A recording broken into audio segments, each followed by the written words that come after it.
What really happened in the 3 days after Jesus died? We often focus on the crucifixion and the resurrection, but the time in between and the 40 days that followed are filled with some of the most profound and mysterious events in history. These moments didn't just change a small group of followers. They laid the foundation for a faith that would reshape the world. Let's journey back 2,000 years and explore this pivotal period, a time of darkness, divine intervention, and ultimate triumph. Our story begins at the darkest hour in human history. It's Friday afternoon on a hill called Golgotha outside Jerusalem. The sky itself seems to mourn, turning black in the middle of the day. As Jesus breathes his last, a powerful earthquake shakes the land. The massive, thick curtain in the temple, the one separating the Holy of Holies from the rest of the building, is torn in two from top to bottom. This wasn't just a random act of nature. It was a cosmic sign. The barrier between God and humanity was broken. Even the Roman centurion, a hardened soldier overseeing the execution, is so shaken by these events that he declares, "Truly, this was the Son of God." But the supernatural events didn't stop there. As Jesus' body is taken down and laid in a borrowed tomb, sealed with a massive stone and guarded by soldiers, something else is happening. Something unseen by human eyes. This brings us to one of the most debated and fascinating concepts in Christian theology, the harrowing of hell. The Apostles' Creed states that Jesus descended to the dead. For centuries, theologians have explored what this means. The popular image is of Jesus breaking down the gates of the underworld to rescue the righteous souls who had died before his time, figures like Adam, Eve, Abraham, Moses, and John the Baptist. This isn't just a medieval fantasy. The Bible gives us hints of this event. The first letter of Peter speaks of Jesus going and proclaiming his victory to the spirits in prison, those who were disobedient long ago. It suggests a mission of liberation, a declaration that death's hold has been broken.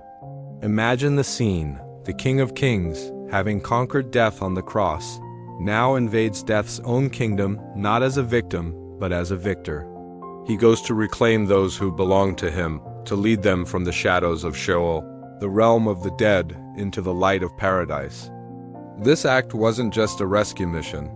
It was the ultimate assertion of his authority over every realm, seen and unseen, life and death. While this cosmic drama unfolds, back in Jerusalem, another incredible event takes place. The Gospel of Matthew tells us that when Jesus died and the earth shook, the tombs broke open and the bodies of many holy people who had died were raised to life. Think about that for a moment. These weren't just spirits. They were resurrected bodies. The scripture continues, they came out of the tombs after Jesus' resurrection and went into the holy city and appeared to many people. Can you imagine being a resident of Jerusalem that Sunday? You're still processing the shock of the crucifixion, the strange darkness, the earthquake. Then you see familiar faces in the streets, people you know for a fact had been buried. Your grandmother, a respected elder, a righteous neighbor. They are alive again, walking, talking, bearing witness to the power that has just been unleashed. This was a foretaste, a preview of the general resurrection promised to all believers.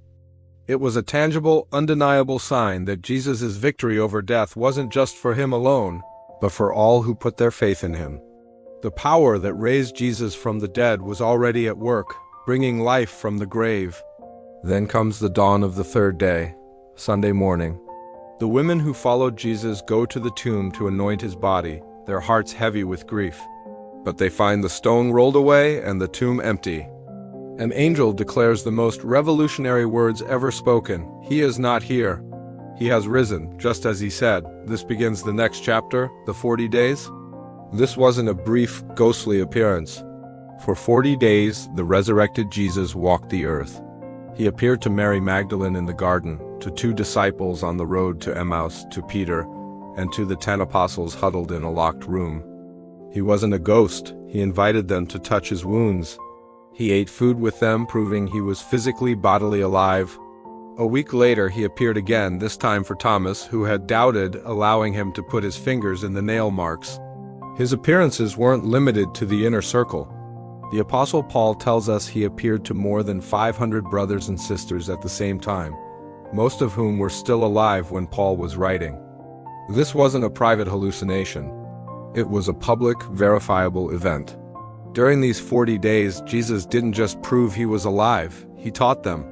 He opened their minds to understand the scriptures, showing how everything from Moses to the prophets pointed to his suffering and resurrection.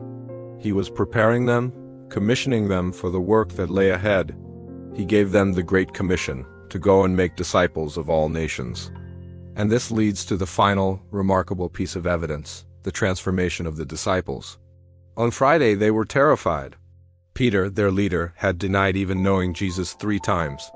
They scattered and hid behind locked doors, convinced their movement was over and they would be next. Their hope was dead and buried. But what do we see after they encounter the resurrected Christ? These same fearful men are turned into lions. A few weeks later, on the day of Pentecost, Peter stands up before the very crowds that had called for Jesus' crucifixion and boldly preaches the resurrection. He and the other apostles face imprisonment, beatings, and ultimately execution. Every single one of them, except for John, was martyred for their faith. People might die for a lie they believe is true, but no one willingly dies for something they know is a hoax. Their radical, fearless transformation from cowards to martyrs is perhaps the most powerful testimony to the reality of the resurrection. They had seen the risen Lord, they knew death had been defeated, and that knowledge changed everything. So, what does this all mean for us today? The resurrection is not just an old story or a historical fact to be debated, it is the very heart of the Christian faith. It's the ultimate proof that Jesus is who he said he was. It's the guarantee of our own future resurrection. It's the source of our hope in a world that often feels dark and broken. Because Jesus conquered the grave, we know that love is stronger than hate, life is stronger than death, and light is stronger than darkness. The empty tomb is a promise that no matter what we face, the story doesn't end in defeat. It ends in resurrection. Thank you for watching, and God bless.